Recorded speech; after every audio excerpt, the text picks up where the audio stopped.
Well, here we go again. We're back. I think we're going to have 2-3 more weeks, I think is what the preacher said, of potentially Sunday school lessons like this. Actually, maybe I misunderstood him. Maybe it's just 2. I just do what I'm told. I like it that way. That's a good rule to live by. Last week, I said and started with some kind of comment about it being a very tough lesson, which it was for me. And what made it tough is it was the conclusion drawn from 4 or 5 different series, and that was pressure on me. Obviously, I think it's important since it's based upon so much, but it also puts pressure on me. Questions like, how much do you review those lessons to make sure you can pull it all together? And did I give enough Bible during those times to show that the conclusions aren't my conclusions, they're biblical? Because there is enough, but you have to manage time well. And then I worry about, did my mannerisms, did my presentation get in the way? Sometimes I can be a little sarcastic, if you haven't ever noticed. Or other times I can be a little soft-spoken and not make conclusions. And I just wondered,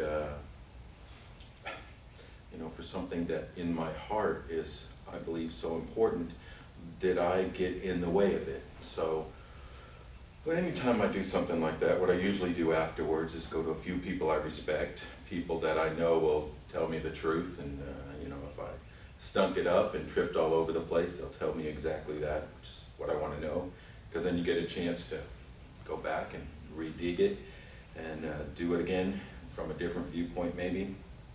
So I asked a few people to look at it, people who I used to serve with here in ministry, and now have gone on to do other things, but I still greatly respect. And so it would be outside, first time listened to. And I asked them to give me their comments. Now, if I've ever done that to you, I want you to know, most of the time, that's simply because I really do respect you, and I want you to give me your honest opinion, and I think you would do exactly that. But I have to admit, every so often, it's just because I want to make sure you listen to it.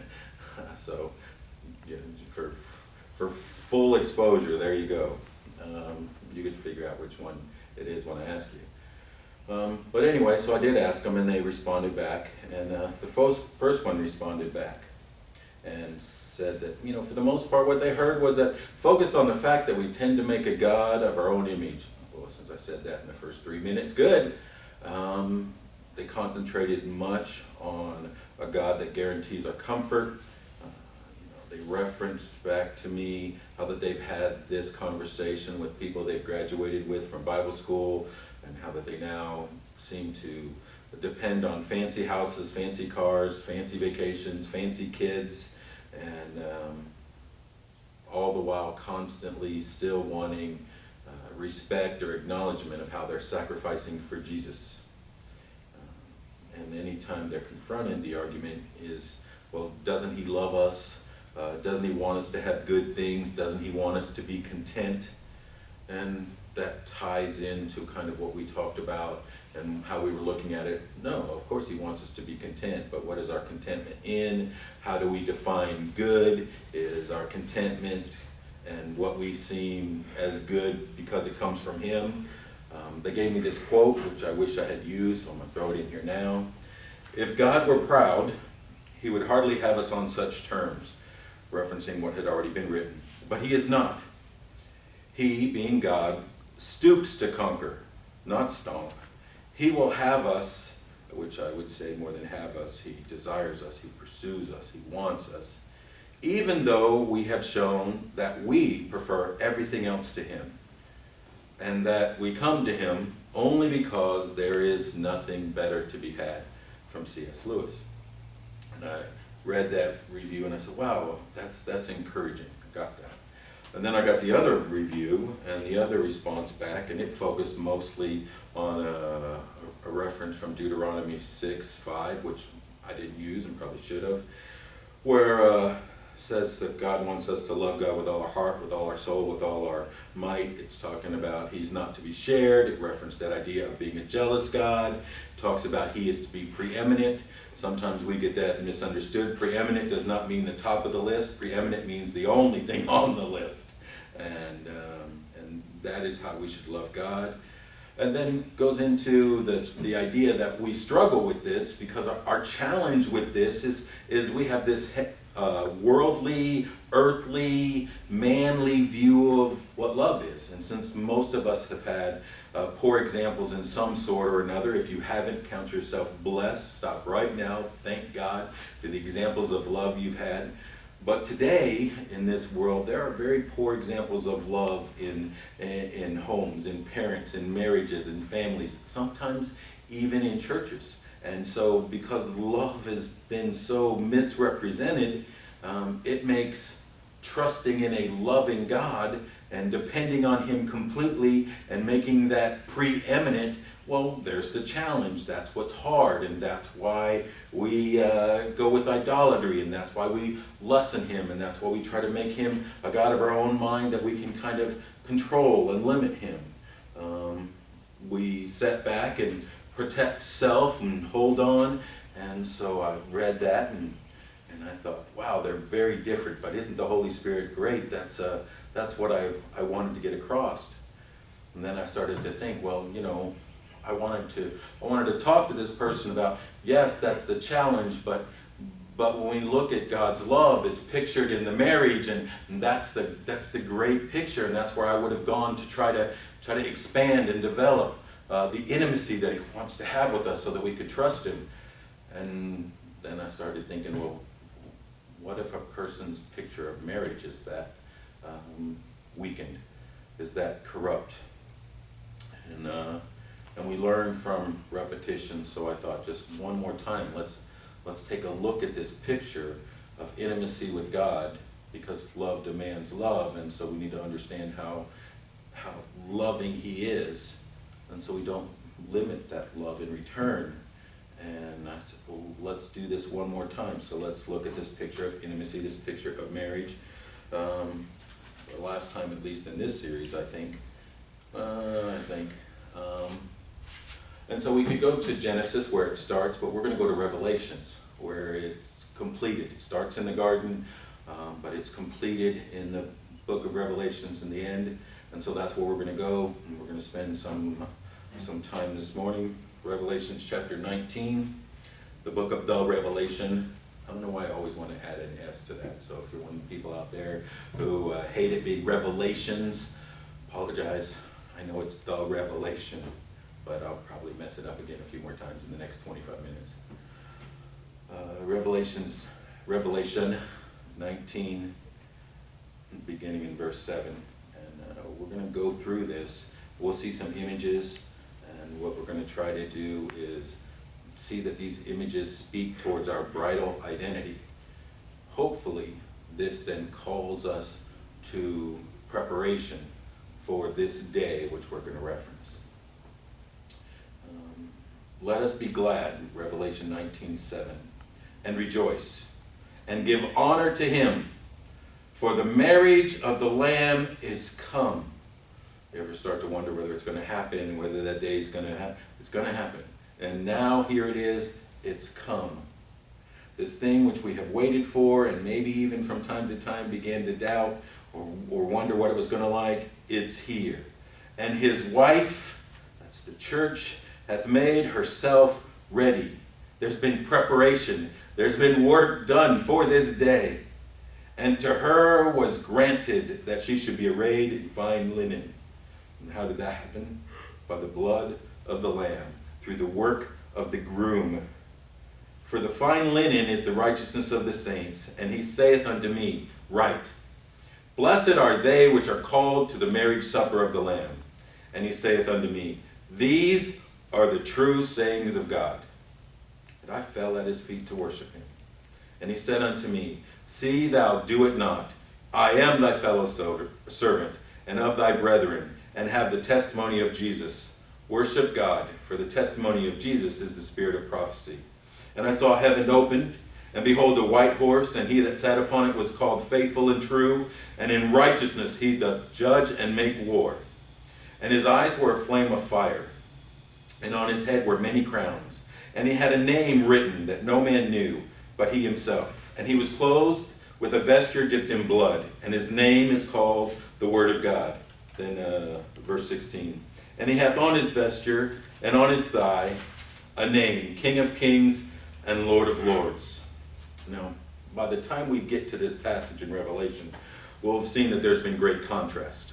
In fact, from chapter 15, 16, 17, 18, a little bit at the beginning here of 19, and then in chapter 20, what we see is great judgment. We see the devil, we see the beast, we see the harlot Babylon, and the end outcome there, the destiny there, is judgment. Everlasting torment is that picture. But here, now we finally get the contrast. The contrast to the devil is God. The contrast to the beast, contrast to a beast. How far can you get from a beast? Is the lamb. The contrast to a harlot is the bride, pure and in white. And we see a change in the destiny. The destiny is not judgment. The destiny is not torment. The destiny here is intimacy. It's a marriage celebration. It's a feast. It's the consummation. Now, when we talk about consummation, we're implying fulfillment of something that has already begun. And that's what we're going to look at. We're going to look at this whole picture of this marriage. Now, we're going to do it briefly. And in order to do it, we need to understand with a little more detail what it might have been like in this day, in the day that this was written. A marriage began with a betrothal. And you would say, yeah, well, ours begins with an engagement. That's not very different. It's not very different, except it is different. You see, engagements in our culture are serious. They're big business. And kind of to show how serious, we spend some money on a ring. And we want the world to know. We make it Facebook official. Let's broadcast to everyone. Look at what's going on. But they can be broken. They are not legally binding. It can be painful, and it will cause some problems, but it does not need a legal document to put it away. Betrothal in this day was to say already married. And if you were going to end it, it required a written writ of divorcement. You had to, boom, it was legally binding. Remember in Joseph's day when Mary was espoused to her husband, Mary was betrothed to her husband, Joseph, but they were living apart, they were living separately, and she now was pregnant with a child. He thought about getting a writ of divorcement to put her away. That's what we're talking about here. That's where it starts. Revelation 19 starts with this. Okay, it's now here. We have been betrothed for such a long period of time. Yes, we were already married. It was binding, but we were living separate. We were not together. We were in a period of waiting. We were waiting for the groom to come. And that's where we are today. Now, wonder what the bride is supposed to be doing while she's waiting. Two options. We could probably come up with more options because we kind of complicate everything. But we got time to watch. So we got two options. On one option, I can see it this way. Well, one day, this is going to be over. It'll be consummated, and I'll be, with this man forever. So while he's away, let me check out as many different people as possible before this happens so I can enjoy life. Let me tell you, that doesn't sound like much of a bride. And I don't think that's really is part of the bride. Another is during this time, while we're separated, it's a time for our hearts and minds to become more devoted to Him, for us to learn of fidelity, for us to grow in sameness, for our goals, our hopes, our desires to become more in union. From the very beginning, the purpose is So you were two flesh, now you become one flesh. We are betrothed. So during this betrothal period, what are we going to do? We can live like a hellion, one who is on his way and believing and belonging. Or we can understand that this betrothal time, this time when we are already married but living separate, is a time to wash, to watch, to learn, to grow, to surrender, to get ready for that day. Let me tell you, learning to depend and trust when we come from such shaky ground of love, it's not easy. And during this time period, that's what we're doing. We're learning to abandon our handicaps and depend and grow in love and faith and dependence on Him more and more each day. Another historical cultural reality about marriages in that time was that they often committed to, the bride often committed to the groom sight unseen. Bizarre to us. I can't picture that. Well, Genesis 24 is a great picture. Abraham goes to his trusted servant, Eliezer. He sends him to Mesopotamia. He says, this is your purpose. You are going to go and I guess you're going to play the matchmaker. You're going to find a bride for my servant Isaac. And so he goes and he sees Rebekah, who has never met or seen Isaac. And Eliezer begins to give testimony. He begins to describe the character of Isaac. He's a godly man. He's depending on God. He willfully follows his father. He begins to describe his nobility. He describes his goodness. See, my servant, my master Isaac, he will be your one true love. My master Isaac, he will be devoted to you. He will be a good husband. Let me tell you about his strength. Let me tell you about his grace. Let me tell you about his wealth. I don't want that to be the end, but I'm going to tell you it's there. And when you get married in, you will inherit all the wealth that comes from his father. And then in the end, what matters is they turn to Rebekah and say, will you go? See, she has to make the decision. She has to decide, will you go? And she says, I will go. And by saying, I will go, what she's really saying is, I believe he is good. I believe he will be my one true love. My heart is drawn to him, though I've never seen him. 1 Peter 1:8. In whom having not seen, ye, you and me, his bride, in whom having not seen, we love. My heart is drawn to you. In whom, though now ye see not, yet believe. I believe you are good. I believe in your grace. Ye rejoice with joy, unspeakable and full of glory. We who are believers have never seen the groom. But someone, through this word, has come and told us of his love and his grace and his nobility and his wealth, and has said to us, will you go? And we said, I will go. I can trust him. He is good. He is my one true love. Let me tell you, that's important. I will trust him. Because when we waver in trust and we waver in faith, it's when we begin to go down that path of idolatry and create a God who is lesser. Because we don't trust him for who he is. But we say, I will. I don't have to limit him. I trust in his goodness. And then we become Eliezer's trusted servants to tell others, let me tell you about my master. Let me tell you about his grace and his goodness and his wealth.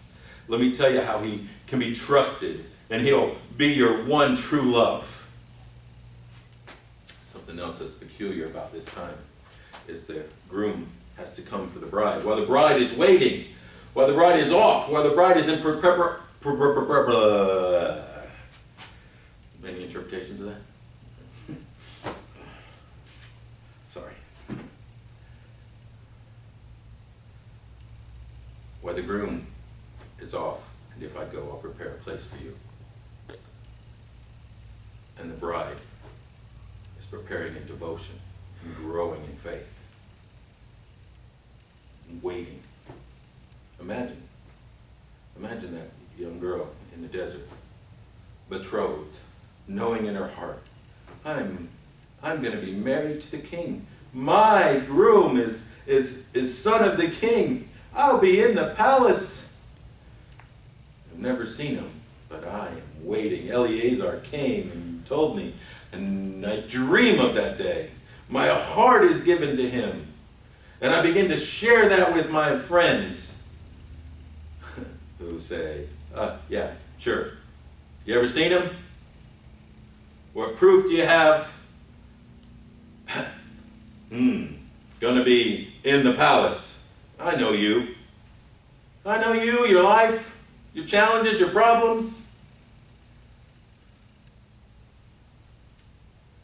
And that begins to weigh heavy. Just waiting on the groom. But here we would say, I believe in him. I do have evidence in him. Eleazar has come, and he has shown, and I've seen evidence. I saw his wealth. I'm waiting till he comes. In Revelations 19, we read his coming. Verse 11, and I saw heaven opened, and behold, how does he come? Doubt away, but he is coming. And I saw heaven open, behold, a white horse, and he that sat upon him was called Faithful and True. What he said he will do, he will do. He said, I am coming. He's faithful. He's true. His eyes were as a flame of fire. His head were many crowns, and he had a name written that no man knew. He comes with an unknown name in verse 12. Then I do like this, verse 13, and he was clothed with a vesture dipped in blood, and his name. But no man knew his name, but his name is the Word of God. And then verse 16, no man knew his name, but his name is King of Kings and Lord of Lords. And I got to say right there, but no man knows, but we're given. And no man knows, but it's the Word. No man knows, but it's King of Kings. And I started to kind of like struggle with this, so I started looking at, let's look at and do some review of the names that he's called. And somewhere in there along the review of the names, I came to Isaiah chapter 9, where it talks about, usually read over Christmas time, his name is Wonderful. And I began to think about his name being wonderful, and I began to think about Christmas time, and then I got this. Christmas time. You know, Christmas time, I'm getting a gift. I know what that gift is going to be this time. I've never seen it, but I've heard about it, and I've been promised it. And my parents told me, this is what we got you. This time you're getting this thing. I know what it'll be. I know exactly what it is. It's just what I want. I've never opened it, and I haven't seen it yet, but I know that is the gift. And then Christmas Day comes, and I open the box, and it is exactly what I thought it was. But it is also nothing that I thought it was.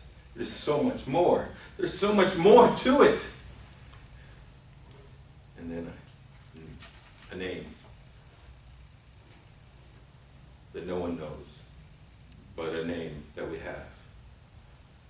And he will come someday. And he will be everything that we thought he is. But he will be nothing that we thought he was. He will be so much more. He is just wonderful.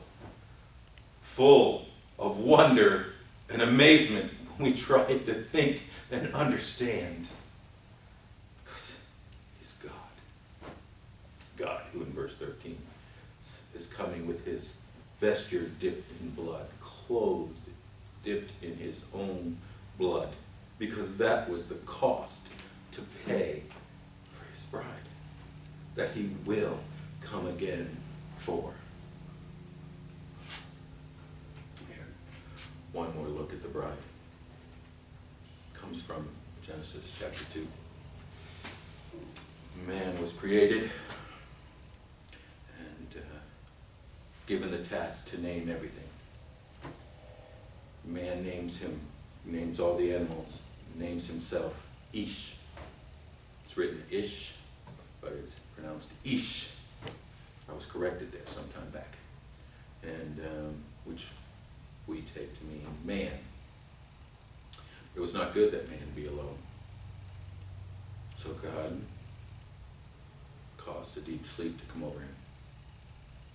And out of Ish, out of man, he created woman. Out of Ish, he created Isha. Isha meaning of me. Out of man, he created woman. Which is why Adam says, bone of my bone and flesh of my flesh. You are of me. Now, think about this. Jesus died. And he rose. And we know he died because they took a spear and shoved it in and got water and blood. Water and blood both again and again and again in the Bible, speaking of cleansing and redeeming and that which gives life. So in his death, what we see in his death is that which gives life. And what was accomplished, his death and his resurrection, is that we became of him. As Eve was of Adam. As Eve was of man. His own bride.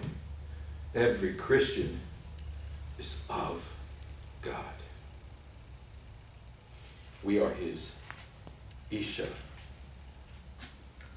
So, I bring this to some thoughts of as we, his betrothed, are here, waiting for him to come, waiting to open the gift, waiting to sit at that celebration, at that feast, waiting for it to be consummated.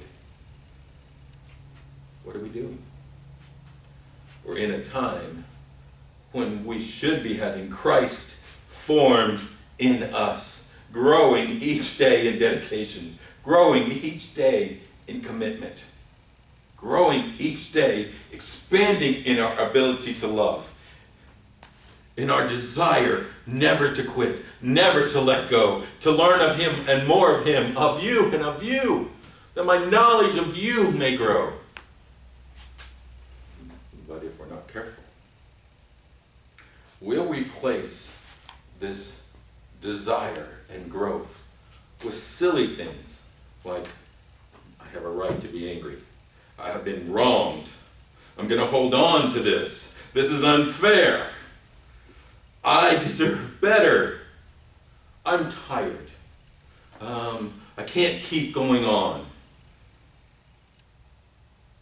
All this focus being right here and on pleasure and ease and comfort. We can lose track of that day. We can lose track of his coming. We can forget about the groom. We can lose sight of the fact that we are betrothed. We are already married, just living apart. We can grow into that place where we justify consuming this life upon our own lust, rather than preparing for the day that he's going to come. We're going to spend the next 2 weeks looking at, stay in this book, Revelation. We jump to the end, and we see the end. Consummation from the beginning is the wedding. I made you for intimacy with me, and I have done everything that I needed to do to bring you to intimacy with me, and there will be celebration. But we're going to back up to Revelation chapter 2 And at least for 2 weeks, we're going to look at a couple of the churches because they are the bride.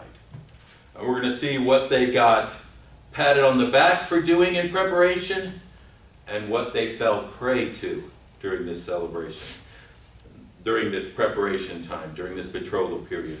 Then we're going to look at another one and look for those same two things.